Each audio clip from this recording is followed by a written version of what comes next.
Como você agiria se ninguém estivesse te olhando? Se a resposta dessa pergunta for diferente das suas condutas, você deve questionar suas escolhas morais ou as suas ações.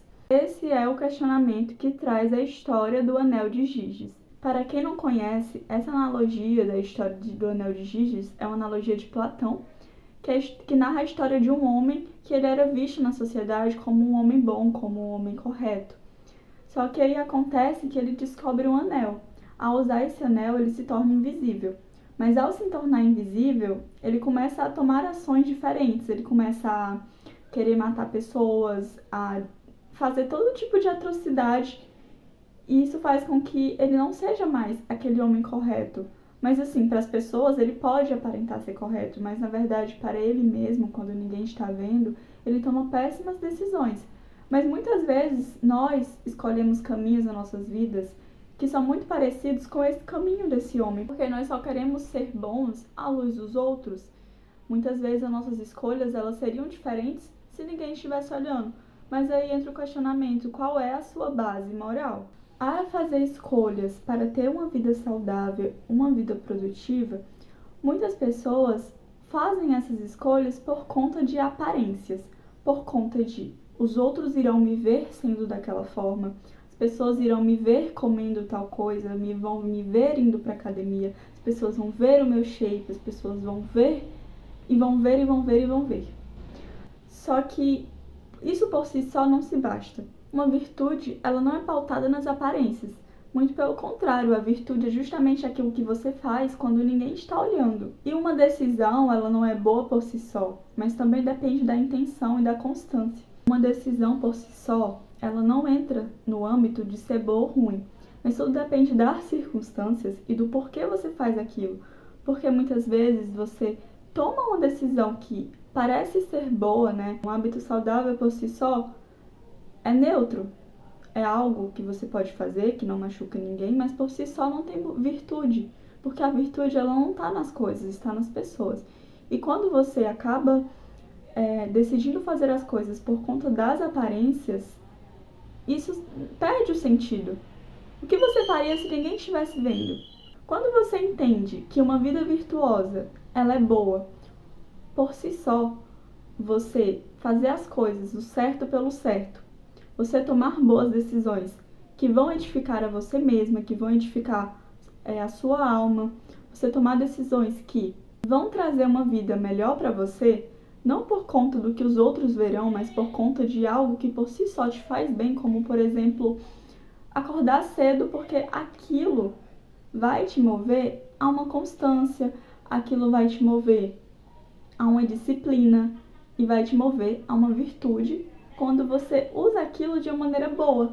Só que se você acorda cedo para postar que você está acordando cedo, se você acorda cedo porque você quer provar alguma coisa para os outros, isso não vai ter aquele sentido que aquela ação poderia trazer de bom para você e para sua alma. O que isso tem a ver com o Anel de Giges?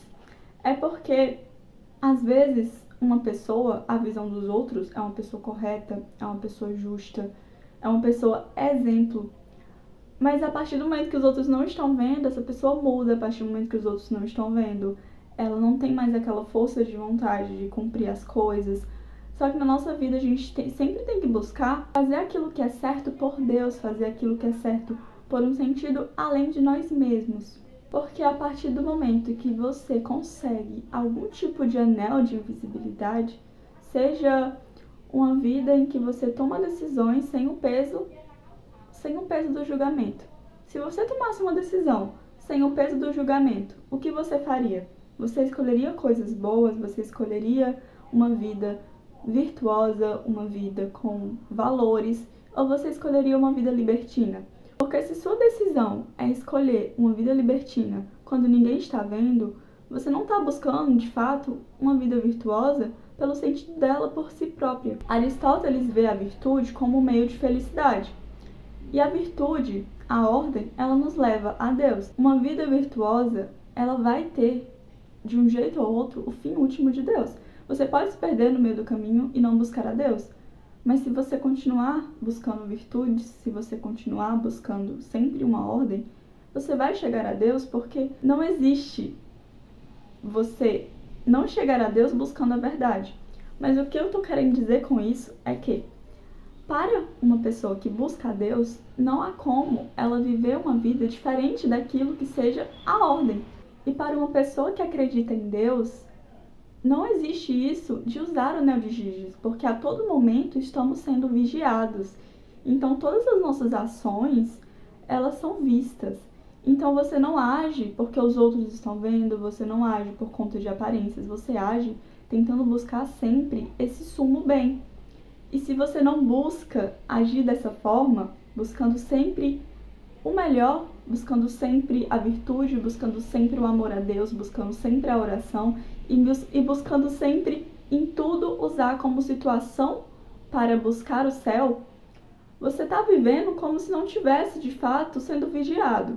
Porque somente para pessoas que não acreditam em Deus, que não acreditam na verdade, elas vivem com o anel de Giges, porque a partir do momento que ninguém olha para essas pessoas, elas podem fazer o que elas bem quiserem. E elas só não tomam decisões virtuosas por conta das leis, por conta da sociedade. O filósofo sociólogo Thomas Hobbes tinha uma teoria do contrato social.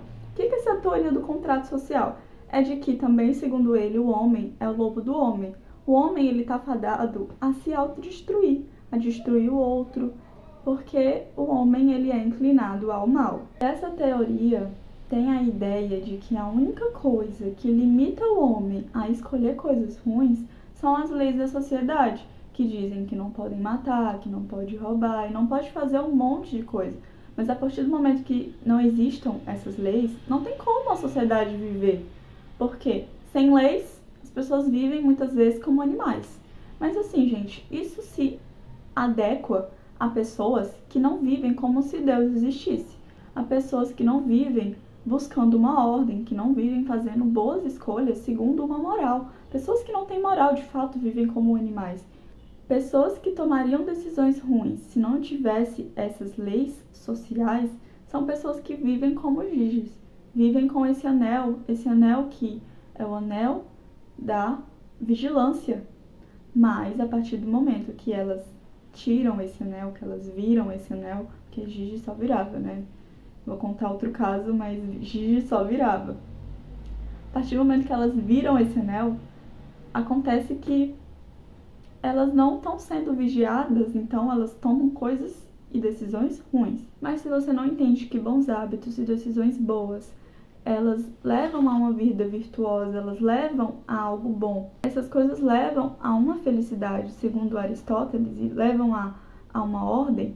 Não elas por si só, somente elas, claro que não, mas não existe buscar a Deus sem ordem, porque Deus é um Deus de ordem. Então, se você entende que viver uma vida ordenada, tomando boas decisões, sem precisar que os outros te vejam, você vive como um animal, como um lobo que precisa desse contrato social. Outro exemplo que cabe muito nisso, gente, é o exemplo de Hobbit, a história de Tolkien, né? Hobbit, ele tem uma natureza de uma pessoa que é acomodada na sua própria casa. Os hobbits são seres que são voltados à casa, são voltados à rotina, são voltados a ficar sempre na sua zona de conforto. Então, parecem muito pessoas de temperamento melancólico, que estão sempre em casa, que estão sempre em uma vida tranquila, que não se arriscam, entendeu? Que fazem sua comida, vão dormir, enfim, não tomam decisões complicadas. Preferem estar sempre na sua zona de conforto. É a natureza deles. Não tem a natureza, por exemplo, na história dos anões. Os anões, eles estão sempre em aventuras, eles estão sempre usando a sua força bruta, né? Eles estão sempre se esforçando e fazendo coisas fora de si. Já os hobbits, não, eles são bem na deles, bem tranquilos em suas tocas. Mas aí esse hobbit, né, Bilbo Bolseiro, ele é chamado para uma aventura. Ele é chamado para sair com anões e enfrentar um dragão. E a partir do momento que ele vai, coisa que já foge da sua natureza acomodada, ou seja, já é um ato um pouco heróico ele sair da sua zona de conforto, ele consegue um anel, ele acha um anel. E esse anel é um anel da invisibilidade, ele fica invisível. Só que o Hobbit, né, ele pensa muitas vezes em fugir dessa aventura. Fugir por quê? Porque ele não deveria estar ali, porque na cabeça dele ele é irrelevante, porque ele não nasceu para isso, porque ele preferiria estar em casa, porque a aventura estava começando a ficar bem complicada, ele não sabia se ele conseguia chegar até o fim. E por conta de vários riscos, por conta de vários medos, por conta da sua própria natureza, esse hobbit pensa em usar esse anel para fugir. Só que ele não usa. Todas as vezes que ele pensa em fugir, ele começa a usar da sua consciência e toma outra decisão. Ele decide usar esse anel para aventura, em prol dessa aventura, para fazer o que precisa ser feito. E no final, ele derrota o dragão, ele vence a aventura e ele não pede, muito menos, a quantidade de recompensa que ele precisava. Ele não esbanja a recompensa, ele não se vangloria, mas ele fica feliz pela aventura que teve, não pelos bens materiais. E por ele ter passado por isso, porque aquilo que ele passou forjou a sua alma, forjou seu caráter e foi uma história que edificou ele. E nesse caso, é um exemplo de um caso virtuoso, de alguém que poderia ter agido de uma maneira ruim, poderia ter fugido da aventura, poderia não ter escolhido certo. Você simplesmente não pecar é apenas o primeiro passo. A virtude é um passo além desse. A virtude é um ato heróico, é um ato de coragem, é um ato de muito esforço mesmo. Então, no caso do Hobbit, ele poderia simplesmente ter desistido, porque, não fui feito para isso, ter ficado em casa sem remorso, sem nada. Mas ele tomou uma decisão além daquilo que era o esperado dele. Ele se esforçou além da sua vontade, além daquilo que ele sabia fazer, porque ele não sabia matar dragão, ele não sabia ficar em aventuras, mas ele foi lá e se esforçou, mesmo com medo, mesmo querendo desistir. E nesse exemplo, ele não agiu conforme aquilo que as pessoas iriam ver, porque ele poderia simplesmente ter fugido, sabe? Mas não, ele escolheu tomar decisões conforme a sua consciência moral de coisas que iriam levar ele para uma vida melhor, que iriam trazer coisas melhores também para a vida dos outros, porque ele matar aquele dragão iria trazer benefícios para a vida de outras pessoas. Então ele não foi egoísta, não foi simplesmente para ele sair como um bonzão, como um herói. Mas a reflexão que eu quero trazer nesse vídeo é a seguinte: os hábitos que você tem na sua vida, as decisões que você toma, elas se sustentam por si mesmas ou elas seriam diferentes se não tivesse o peso do julgamento dos outros? Será que você não age por aparências, por uma fama de virtude? Será que você é mais como Giges ou você é mais como Bilbo Bolseiro? Entra aí uma reflexão e eu espero que esse vídeo também traga muitos questionamentos. Só ele não é o suficiente. O que vocês acharam? Espero que tenham gostado. Se vocês gostaram desse tipo de vídeo, comentem aqui embaixo para me trazer mais reflexões como essa. Busque sempre fazer o certo pelo certo, porque aquilo é bom, porque aquilo vai te edificar. Me siga nas redes sociais, no caso no meu Instagram, que é a minha única rede outra rede social. E é isso, até o próximo vídeo.